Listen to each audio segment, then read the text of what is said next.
পাবনার সাঁথিয়ায় আঞ্চলিক মহাসড়কে গাছ ফেলে অন্তত ২০টি গাড়িতে ডাকাতির ঘটনা ঘটেছে। ডাকাত দল যানবাহন চালক ও যাত্রীদের অস্ত্রের মুখে জিম্মি করে টাকাসহ সর্বস্ব লুট করে নিয়ে গেছে। শুক্রবার দিবাগত রাত ১:৩০ থেকে ২টার মধ্যে সাঁথিয়া বেড়া সড়কের তলট এলাকায় এ ডাকাতির ঘটনা ঘটে। ভুক্তভোগীরা জানান, রাতে সাঁথিয়া বেড়া আঞ্চলিক মহাসড়ক দিয়ে প্রাইভেট কার, ট্রাক সহ বিভিন্ন যানবাহন চলাচল করছিল।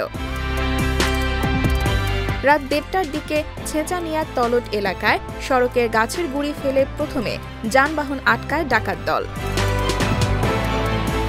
পরে অস্ত্রের মুখে অন্তত ২০টি যানবাহনে চালক ও যাত্রীদের জিম্মি করে সবার কাছ থেকে টাকা, মোবাইল ফোন সহ বিভিন্ন জিনিসপত্র লুট করে নিয়ে যায়।